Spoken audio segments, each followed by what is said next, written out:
Hey Lisa, how are you? Hey, Dewey, I'm great. It is another gorgeous day. I think our listeners or our viewers may be sick and tired of hearing me say that in the middle of winter, but looking out the window at the gorgeous Pacific doesn't get old. Well, it is a rainy day here in Austin, Texas. Oops, we're having some technical difficulties. I'm gonna let you carry Uh-oh. it for a minute. Yeah, I'll be I'm gonna go happy check to. something out. We're gonna talk about mental skills, and the Yeah. crud is everywhere in this house. And our production team is overcome with it, but I'm gonna let you talk for a second. I'm gonna be right back. Okay.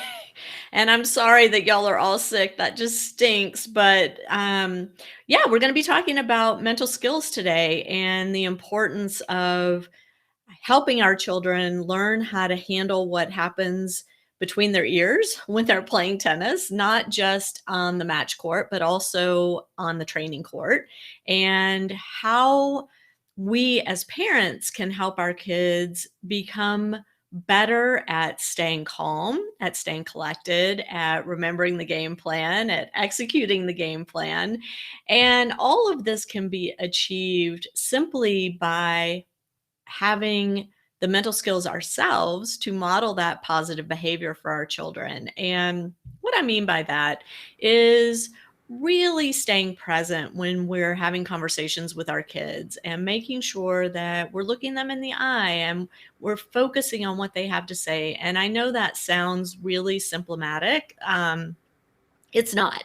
I get it. It's not for me, and I'm sure it's not for most of you as well. But this is a skill that is really important for us to hone at home so that when we are at our kids' matches and watching them play and compete, that we can have a sense of control over our facial expressions, over our breathing, over our body language, and really help our kids to be able to look up in the stands and see a parent who is cool, calm, and collected, because we all know that our kids are going to look at us while they're playing tennis matches. And I was telling Dewey before we went on air that my son one day came off the court and he's like, Mom, why do you get so angry when I'm playing? When I miss a point or when I hit a ball in the net. And I was like, What do you mean? I don't get angry. I'm just sitting here watching you. He's like, Mom, every time I lose a point, you bite your lip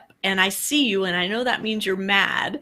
And it just cracked me up. First of all, that he could see me do this little subtle gesture when he is in the middle of a match. But also, I thought I was pretty good at controlling my emotions while he was out there, especially toward the later years of his junior tennis.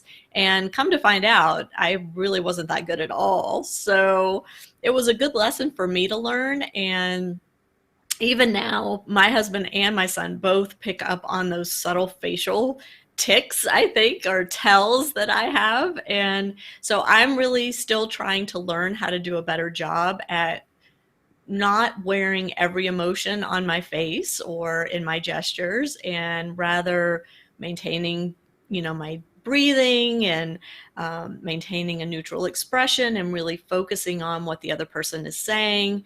So, Dewey, I don't know if you heard I'm any of back. that I or. did. I heard pretty much all of it, and I'm back. Okay. And I'm just going to intro. We are only streaming today on the Parenting Aces YouTube channel. There are some technical difficulties, and it's not going out live to the Tennis 2020, but we will Hmm. certainly post it for video on demand at a later point in time. Okay, Um, good. so that's where we are today. Okay. And um, isn't it difficult to sit stoically on the sidelines while your child is struggling at something like anything, right? It's probably the Yeah. hardest thing that we can possibly do. And we asked a group of academy students, so I guess about 2 weeks ago, how many of them are aware when a parent gets up and leaves to go use the restroom or something like that. And every single child raised their hand. So as much as we want them to be present in focused inside the fence and what's going on in their match, it's almost impossible for them to do that. particularly without specific training. And so what we want to do is to kind of give them the tools so that they can keep their mind calm, be aware of what the situations are which are going on in the match. Um, in your experience with your child, was he given any specific mental training tools to be able to have those coping mechanisms within a match? Well, I will say we tried. He was not all that receptive. And I think that's one of the challenges. And one of the things I'd love for us to kind of touch on today, Dewey, is what do we do as parents when our kid isn't open to learning these skills or, understanding the effectiveness of possessing these skills. And for my son, I started with giving him articles and out of magazines or books to read in hopes that that would help him understand why it was so important for him to develop these skills. When that didn't really go over so well, we even started, by hiring someone to help him train in that area. We looked into using a sports psychologist. We looked into all sorts of options. And, with my kid, it just really wasn't something that worked for him. I think a lot of it has to do with maturity or lack of maturity. And I'd be curious, Dewey, what your thoughts are on the right age to kind of introduce these types of mental skills. I think when you look at the process that somebody goes through as they're learning how to do something, there's this little four quadrant competency scale that I like to use where we start out as unconsciously incompetent at something. We're not good at it, but we don't know that we're not good at it. So we're happy as a pig in poop not being good at it, right? And then somebody creates this moment and all of a sudden, wow, now I'm not good and I know that I'm not good. And I have to take it as an opportunity to train it or throw the pity party and say, oh, woe is me. We have to go through this process, and the process moves around to going from consciously incompetent to now I get a chance to train it and I move into consciously competent, and then we move to being unconsciously competent, kind of how we speak, how we walk, and do many other things, lift food to our mouth. Those are things which we do unconsciously competent.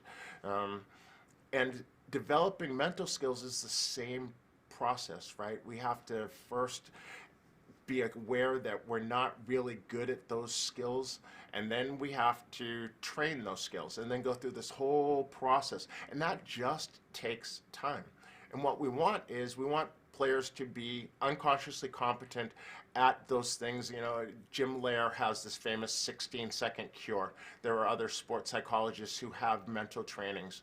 And we want to become really good at them as 15, 16, 17-year-old juniors in high school when college coaches are approaching us and where results matter. If we're having to still think about those things, then we're probably not executing on them extremely well, because unconscious memory moves at something like 20 times the speed of conscious memory. So we want to be able to, do the things that you think of point ends, immediately turn away from the court, racket and non-dominant hand, focus on the strings, and all the things that you go through in a very short period of time, which your brain clicks through in just seconds, but which would take more than, the allotted amount of time for me to talk through.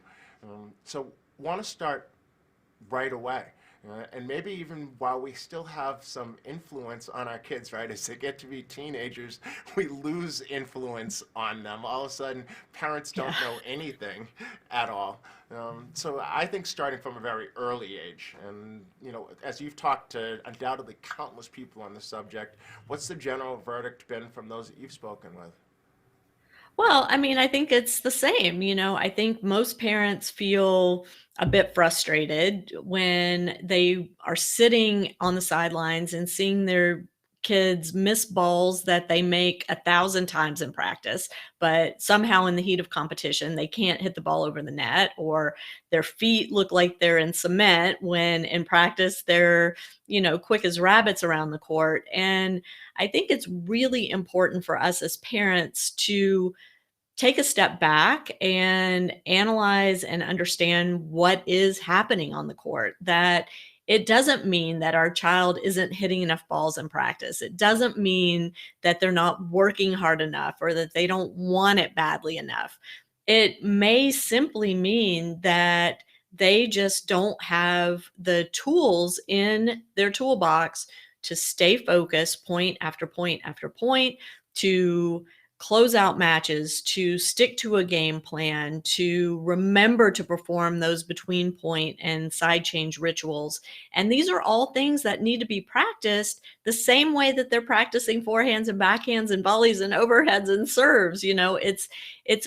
It's a skill that needs to be developed and honed over time. It's not something that's going to necessarily get fixed overnight through one training session or one private lesson, but rather something that needs to be practiced every day, the same way they're practicing hitting tennis balls. Yeah, I think as we talk about practice making perfect, and most of us now have come to the realization that what practice makes is it makes permanent, right? Perfect practice makes perfect. If we do something incorrectly, it will be etched in stone for forever. And so the phrase of "as you practice, so you shall play" immediately comes to mind. And do we say, well, it's just practice, and so I'm not going to go through all of those things. I'm just going to step right back to the line, and I'm going to just, hit a second serve while the first serve fault that I hit in the net is still rolling it through the service box? Or am I going to be very diligent and deliberate about how I go about practice and making it mimic the match court to the best degree possible?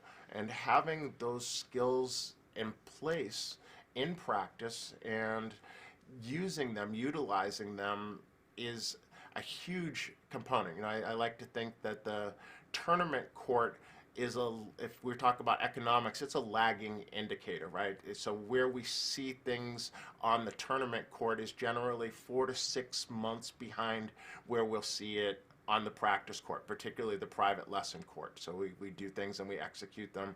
We add a little bit more practice, and then a little bit more pressure, and we try to execute it in group situations, and then maybe practice matches with a little bit more pressure, and then low-level tournaments, and then we get to the highest level tournaments, right? Pretty soon we're going to be at things, if you're in the southern section, the Southern Closed, or here in Texas it's called the Texas Slam. So those big sectional tournaments.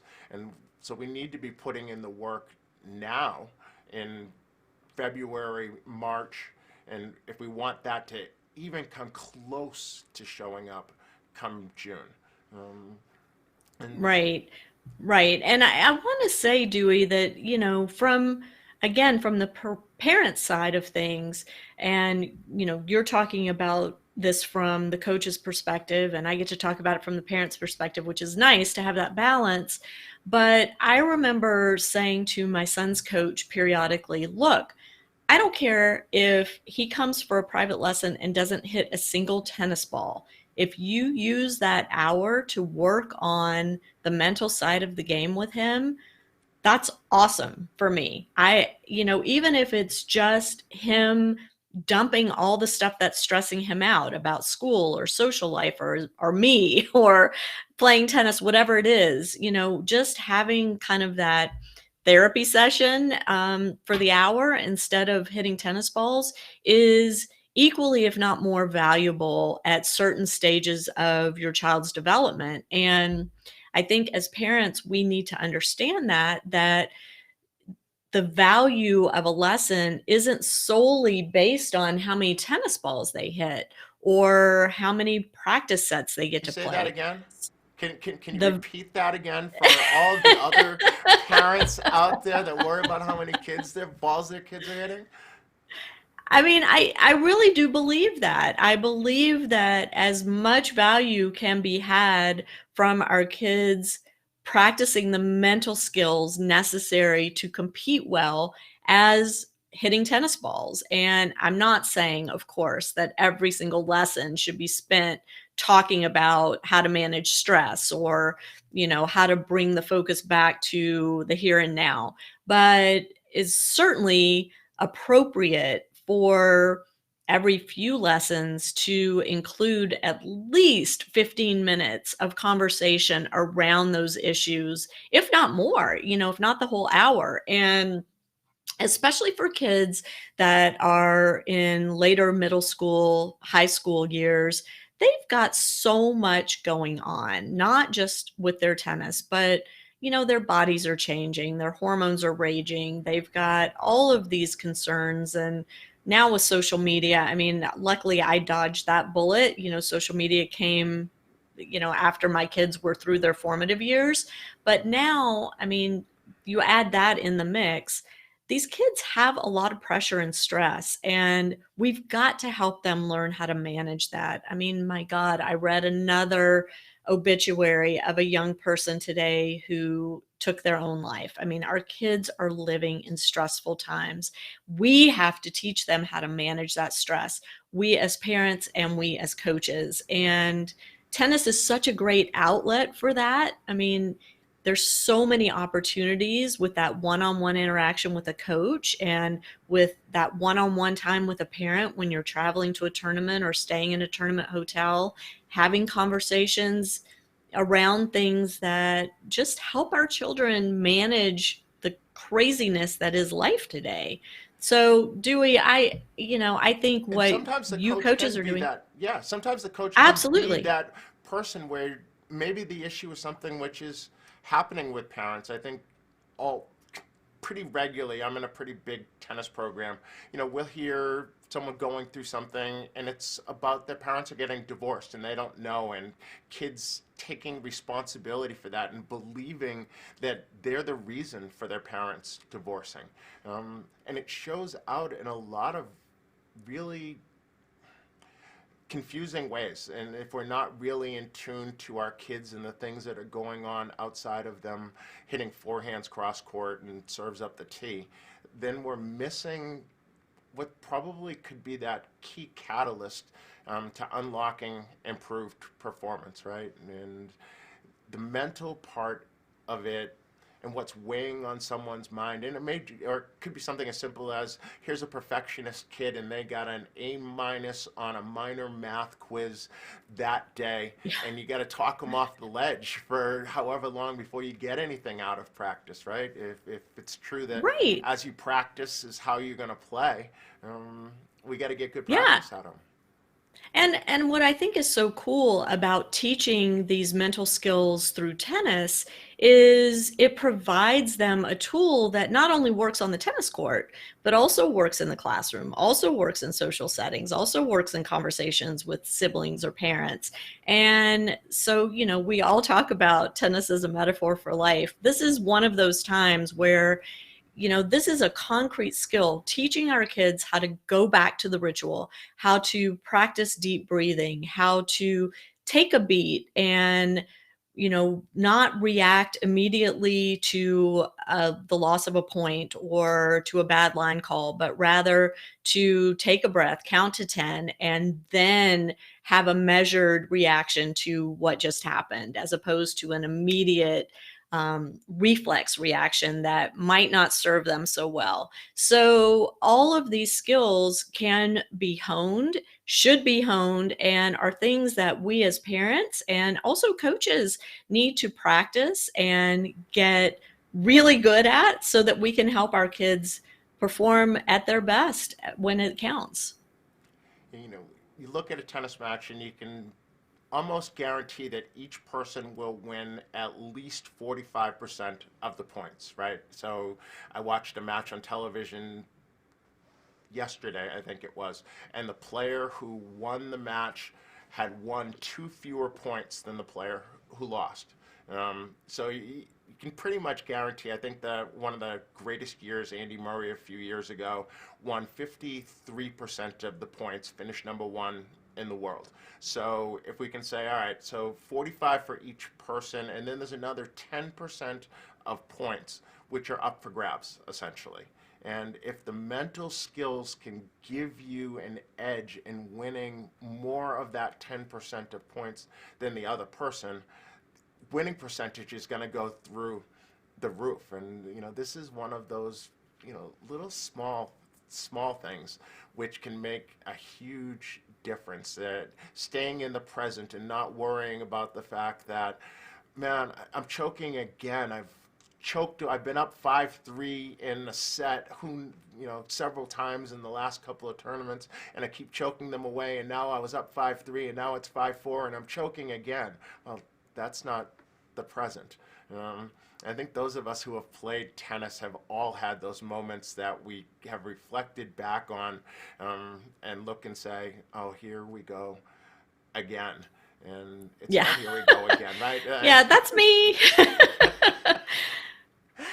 Well, Dewey, we're coming to the end of our 20 minutes here. I have 8:21 on my clock, and given that I've got another live stream with USTA in about 30 minutes to talk about college tennis, I think we need to wrap things up here. But as always, it's been such a pleasure talking with you, and I hope our viewers will add their comments. Let us know what you like about what we're doing, what you'd like us to do better, and if you have any thoughts or comments on this particular episode, we'd certainly love to hear from you. You can comment on either the Tennis 2020 or the Parenting Aces YouTube channels, or we're available on all social media. So reach out to us and let us know what you like and don't like. Yeah, everywhere. If you haven't seen us, then you've been living under a rock someplace. So, which means you're probably not seeing this, because you probably don't go on a computer very often. Well, have a great discussion about college tennis. We haven't talked much about college tennis here, and I hope that we do get to that at some point in time. I'll be looking forward to it. Where can people find you if they've seen this right now? Where can they find that stream that you're doing with USTA? It's going to be on the USTA Twitter feed, actually. So it's just at USTA on Twitter. And it's our first time to do this, so it's going to be a little bit of an experiment today. Sam Gore is hosting, and I'm going to be on the panel alongside Andy Katz from NCAA. So it'll be interesting, but we'll see how it goes. But I hope you and your production staff all get over this crud, and by next week, everybody's hunky-dory and we're raring to go. I'm sure this seems to be one that's holding on for a little while, but we should at least all be at the end stages of it by then. Been a great one, as always. Great talking to you. Thanks, and Dewey. Let's do it again next week. See you then.